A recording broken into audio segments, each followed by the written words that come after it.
What's up, ladies and gentlemen? My name's Scyushi, and we are back in the Trove. We're chilling on the test server right now, which was available a couple days ago. I am getting to this a little bit late.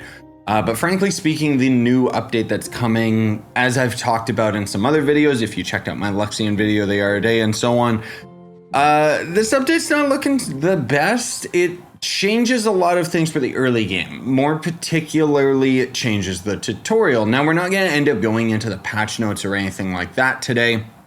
I just kind of wanted to briefly experience this with you guys and go over this. However, there are a couple things worth noting. They changed apparently the way that mastery works, which it looks like my mod is conflicting. Maybe it's not. I'm not sure. Basically, they cleaned this up, and it says that they've made it so that Mastery and Geode rewards in the Mastery tab on the character sheet now have tool tips, so I guess we could normally hover over them, but again, I have a conflicting mod, so we'll look at this in more detail when it's on the live server. And then it says, additionally, the Mastery level at which the rewards are unlocked no longer disappears once the reward's been unlocked. Yeah, I thought so. So 750 for this item right here, basically. So that's working even with this mod, but then the other aspects aren't. Kind of weird. But the main thing that they ended up changing was the /tutorial screen. So normally you guys, whoa. Okay, this is pretty cool actually. Normally you guys know the tutorial. It basically felt dated and didn't make any sense towards the rest of the game because it ended up having Todstrom and Daughter of the Moon, and frankly speaking, those characters are irrelevant as far as Trove is concerned. Now, just before we get into this, a buddy of mine suggested that I should probably do like an updated beginner's guide for Trove because it's been a few years since I ended up doing one. And I think that's appropriate because it's Spooky on our Discord was basically saying that he was helping somebody new to the game who didn't even know the controls. So that's where the idea came from is, oh, I should do like a full-on if you've never played this video game before, because I'm expecting even with this new tutorial here, it's probably still not going to end up explaining any of the controls to the player. But anyways, so we've got this town area now, and it also has random players actually show up here. So that's cool. Seems like it's a pretty small world, but it is a couple biomes. So I like that. We've got the statue of the sun goddess. Cubesley carved it out of stone all by himself. That's hard to believe. We've got some cornerstones in here as well, which is a little bit strange. Can we actually get resources off of these? Yeah, there is glim. The plants themselves, like these little mini trees, we can't do anything about, but okay, whatever. Trove is full of features and systems. You can review tips in the collections UI by pressing Y and under the badges tips category. Badges, tips. Oh, look at that. Okay, that's nice. That's a lot of information. That's a huge overhaul. So we'll go through the rest of this tutorial, but basically it sounds like they've opted into just throwing all of this information in here rather than actually like teaching the player any of this through a lengthy tutorial, which I'm not sure I'm the biggest fan of. Like, I like the idea that they're throwing a lot of the useless stuff and information into here, but I feel like it really needs to show players like the controls and stuff like that. Oddly enough, this whole badge tooltip thing reminds me of the Noob Hut. If you guys remember years ago in Team Pixel, we still have it now. There was this Noob Hut where dear God, what's happening to me? I essentially ended up having a bunch of tooltip signs that would slowly explain various features. Anyways, press E to interact with Cubesley. I don't know what that did. Do I have a different quest? Check Sebastian's feeding trough. Yeah, okay, so we got different stuff going on here. Sebastian's feeding trough. See, like, why is this a thing? When, like, why is the feeding trough even an item you can interact with? It's very odd. Anyways, so they want us to get sunlight bulbs, which, oh, they want us to, what item is this? No, it requires recipes requirements not met. Wait, why? Go grab sunlight bulbs. You can check what biome you're in by pressing escape and then seeing it right there. Okay, so, you know, at least they're teaching us stuff. I'm assuming they want us to, yeah, the next part of the tutorial is not working because they want us to gather 7 of these first. Go interact with it. Craft this, which I assume is technically how you're getting slow Sebastian. Find Sebastian. Sebastian will be out there somewhere in the peaceful hills. Once he realizes his feeding trough is full, he'll make his way back here at his own pace. I mean, you say that, but where exactly is he then? That's odd. Like, I don't... Okay, I do like how it visually ends up getting, like, filled up, so that's kind of neat. But, okay, I guess I'll just kind of look around and see if I can find this guy. Is this him?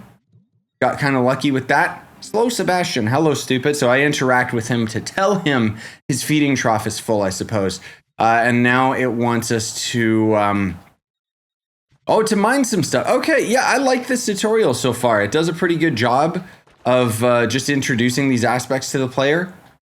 It should, I'm kind of skimming through it, but I hope it actually is telling players where all of these items are and so on and so forth.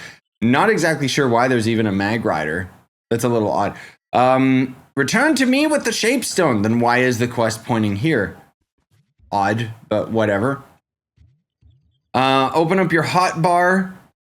Wait, check your hotbars R and T or inventory to find the origin portal. Oh, so they throw you origin portals.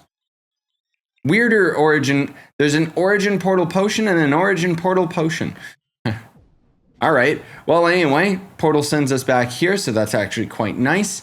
Craft Sebastian's shoes. Where do I do that? Is that this thing? Yeah, it is. Okay. Yeah, so Shapestone, they're teaching you the mechanics. I mean, a lot of this doesn't have to do, like, I want to see how they end up handling dungeons. Go on your mount. Yeah, cool. Claim a cornerstone plot. Okay.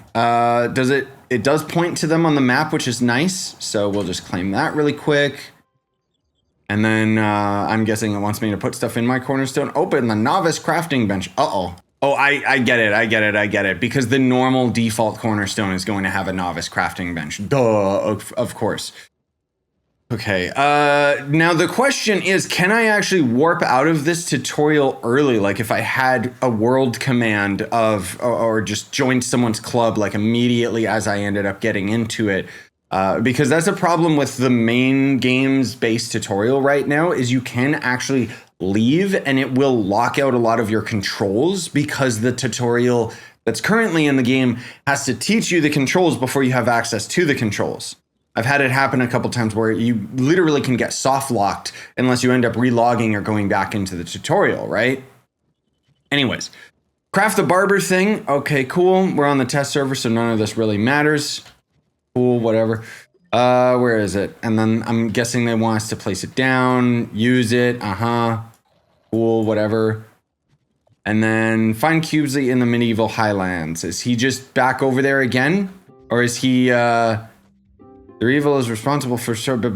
Okay, yeah, so he's over in the medieval highlands, which I guess it's doing a decent job. It should mention that it's the next biome over. Maybe it does. I don't know. But it says it wants us to find an adventurer's outpost. Is this the adventure outpost? Oh no, this is the starting house. So this is what a normal cornerstone will look like to most players. So that's kind of cool, actually. So way over here is an adventurer's outpost. So we'll check that out. Look at all these little colorful characters, and this outpost is actually bigger. I like it. So we interact with him, and then what else you do? Complete a dungeon. Yes, and this time it actually shows the icon for the dungeon, so I like that. That's really nice. I guess I have one of the other boss radar mods on or something, just because this game's breaks my mods all the time. See, this is where the game would normally softlock you. I remember in the old tutorial, because it would tell you, open up your inventory and put an item on, and it would lock out like everywhere else in your inventory, save for specific slots. But it seems like now they've got it a little bit more streamlined, so that's a bit nice. Anyways, re-equip, whatever. Yes, we're on the test server, so I do have Mystic gear. They want us to loot collect stuff now. Okay, there's a loot collector here, though. That's nice. Boop, done. Yeah, so far this is pretty good. Equip a weapon style. Okay, so they're explaining how the loot collector works and how the styles end up working. Visit the hub world. Okay, so they already tell us press and hold H and go to the hub. Did the hub end up changing? I'm curious to see that. I very much doubt it. yeah, it's still kind of a mess. Let's be real. Like, I like the hub. I like what they did to overhaul it. I like the fact that it feels more like a proper build and everything. I hate the fact that they just tacked on Mystic Arts and, threw all the other stuff into the fishing basement. But at least there it makes more sense. This one's just stupid because it literally is just plot down right in the middle and doesn't make any sense for being there. I guess that would already be it, huh? And then the rest of the tutorials are probably the ones that I've already had completed for many, many years. They do also mention shadowy enemies can be found around in adventure worlds as well as dungeons. Oh yeah, look at that. There's the shadow entity, which is just the scroll dungeon enemies. So those are kind of cool. I don't know why they exist unless they're getting ready for some big event or something coming down the line. And then they have a couple other things going on. More particularly, there's a couple tooltips fixed with controller. Enemies in Novice World, difficulty 1 or 0, have been made easier to defeat. I guess people were actually dying at the beginning. And again, there's a couple other things to go through, but not really much worth talking about within this patch notes because it's very, very small. With all that said, ladies and gentlemen, I hope you enjoyed today's video regardless. And, if you did, leave a like, leave a subscription, a notification bell. You guys know how it all goes at this point. I'm interested to see where all of these updates are going. It feels like they're all culminating into something big happening, but maybe that's just copium.